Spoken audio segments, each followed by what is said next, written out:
नमस्कार किसान भाइयों। स्वागत है आपका शिवाजी कृषि फार्म पर। किसान भाइयों, आज हमारा सोयाबीन 70 दिन का हो चुका है और जैसा कि पिछले वीडियो में मैंने आपको बताया था कि सोयाबीन में इल्लियों का प्रकोप हो चुका है। इसमें कि ग्रीन सेमी लूपर और तम्बाकू इल्ली जो है वो अधिक मात्रा में दिखाई दे रही है। तो उसके लिए आज हम इसमें चौथा स्प्रे करने वाले हैं। जो तीसरा स्प्रे हमने किया था जाने से पहले, उस तो स्प्रे के दौरान उसमें लगातार बूंदाबांदी हुई थी, जिसके कारण जो हमारा फंगीसाइड है उसने उतने अच्छे तरीके से काम नहीं किया, जिससे हमारे खेत में जो हमारा 2172 है उसमें तो किसी भी प्रकार की समस्या फंगस की ज़्यादा नहीं दिखाई दे रही है। लेकिन 2433 में एंथ्रेक्नोज की समस्या पहले से थी और अब जो राइजोक्टोनिया एरियल ब्लाइट है उसकी समस्या भी 2433 में दिखाई दे रही है। तो उसके लिए अब हम इसमें इल्लियों और फंगस की समस्या से बचने के लिए हमने इसमें चौथा स्प्रे किया है। तो सबसे पहले फंगीसाइड के रूप में हमने जो कस्टोडिया का टेक्निकल आता है, एजॉक्सिस्ट्रोबिन 11% प्लस टेबुकोनाजोल 18.3% एससी फॉर्मुलेशन में, इसका इस्तेमाल किया है। इसका इस्तेमाल हमने 250 ml प्रति एकड़ किया है। इसमें जो एजॉक्सिस्ट्रोबिन और टेबुकोनाजोल है वो दोनों ही जो फंगिसाइड हैं सिस्टेमिक तरीके से पूरे पौधे में फैलकर जो भी हमारी फंगस जनित बीमारियां हैं उनको रोकेंगे। तो हमारा जो एंथ्रेक्नोज और राइजोक्टोनिया एरियल ब्लाइट की समस्या दिखाई दे रही है वो इससे बहुत हद तक कंट्रोल हो जाएगी। और 2172 में फंगस की इतनी समस्या नहीं है, लेकिन क्योंकि हम इसको बीज के लिए तैयार कर रहे हैं तो इस अवस्था में बीज में भी किसी प्रकार का फंगस का संक्रमण ना हो, इसके लिए हमने इसमें भी जो स्प्रे किया था तो साथ ही साथ में हमने इसमें फंगीसाइड का इस्तेमाल भी किया है। इसके बाद कीटनाशक के रूप में हमने सिंजेंटा कंपनी की एम्प्लीगो ली है, जिसमें कि क्लोरेंटानिलिप्रोल जो कोराजन का टेक्निकल है 9.3% और लेमडा साइलोथ्रिन 4.6% जेड सी फॉर्मुलेशन में ये इसमें होता है। एम्प्लीगो हमने क्यों लिया है? इसमें क्लोरेंटानिलिप्रोल और लेमडा साइलोथ्रिन का बहुत ही अच्छा कॉम्बिनेशन है, तो ये सिस्टेमिक और कॉन्टैक्ट दोनों तरीके से काम करता है। किसी भी प्रकार के अन्य टेक्निकल को क्रॉस करने की इसमें आपको ज़रूरत नहीं होती है। एम्प्लीगो आपकी जो ग्रीन सेमी लूपर है, तंबाकू इल्ली है, चने की इल्ली है, सभी प्रकार की इल्लियों के साथ साथ जो भी रस चूसक कीट हैं, जैसे कि आप वाइट फ्लाई हो गया, थ्रिप्स हो गया, माहू वगैरह, जितने भी प्रकार के रस चूसक कीट हैं और सभी प्रकार की इल्लियों की सभी प्रकार की अवस्था पर ये बहुत अच्छे तरीके से काम करता है। इसमें जो लेमडा साइलोथ्रिन होता है जो कॉन्टैक्ट कीटनाशक के रूप में काम करता है, ये अंडानाशक के रूप में भी कार्य करता है। तो जो भी जो इल्लियों के अंडे हैं, जो रस चूसक कीटों के अंडे हैं, उनको भी ये नष्ट करेगा। और क्लोरेंटानिलिप्रोल पौधे के सिस्टम में जाके लगभग 12 से 15 दिन तक हमारी फसल को सुरक्षित रखेगा, जिससे 15 दिन तक किसी भी प्रकार की जो इल्ली है वो हमारी फसल में नुकसान नहीं कर पाएगी। एम्प्लीगो का डोज की बात करें तो एम्प्लीगो का डोज 80 ml से लेके 100 ml प्रति एकड़ तक ले सकते हैं।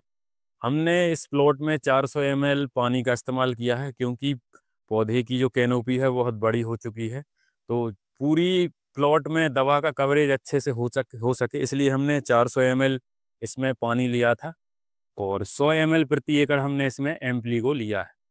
तो एम्प्लीगो एक बहुत ही अच्छा पूर्व मिश्रित कीटनाशक है। इसमें आपको किसी भी प्रकार के अन्य कोई रस चूसक कीटों के लिए हम जिस प्रकार से जो सोलोमन या अलीका वगैरह का क्रॉस करना पड़ता है, क्योंकि इसमें दो टेक्निकल पहले से हैं, एक सिस्टेमिक और एक कॉन्टैक्ट कीटनाशक, तो ये बहुत अच्छे तरीके से सभी प्रकार के कीटों पर ये काम करेगा और हमें किसी भी प्रकार के अन्य जो कीटनाशक हैं उनको इसमें क्रॉस करने की ज़रूरत नहीं पड़ेगी। तीसरा, इसमें हमने जो पहले स्प्रे में भी हमने नीम ऑयल का प्रयोग किया था।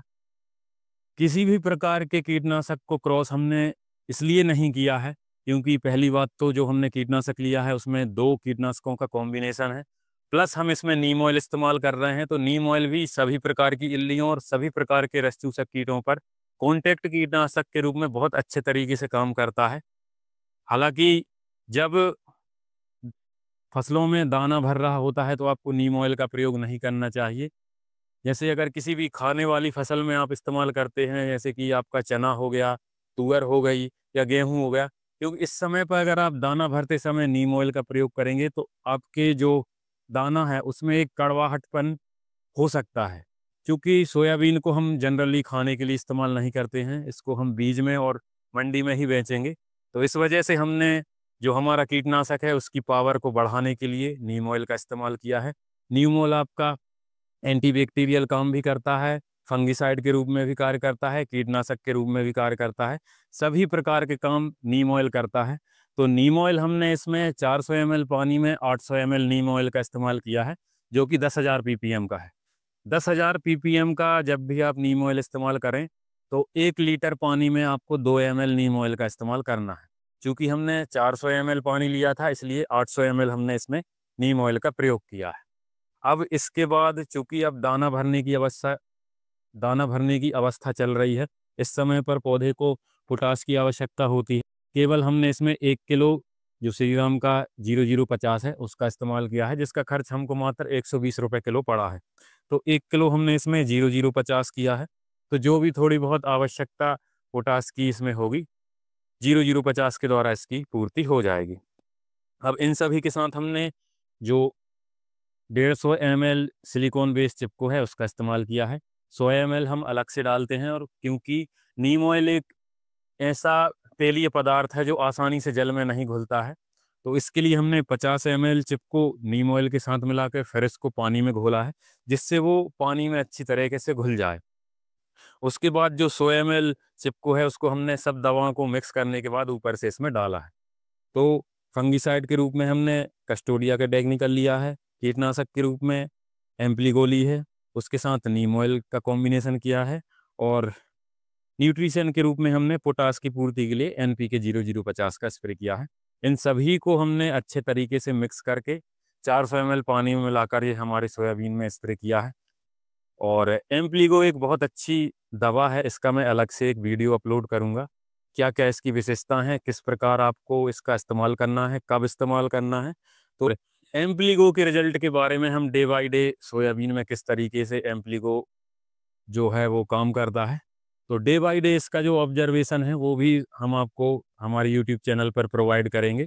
तो इसी तरह खेती से जुड़ी जानकारी के लिए मेरे यूट्यूब चैनल को सब्सक्राइब कर लें और बेल आइकन को भी प्रेस कर लें, जिससे आने वाले वीडियो का नोटिफिकेशन आपको मिलता रहे। धन्यवाद।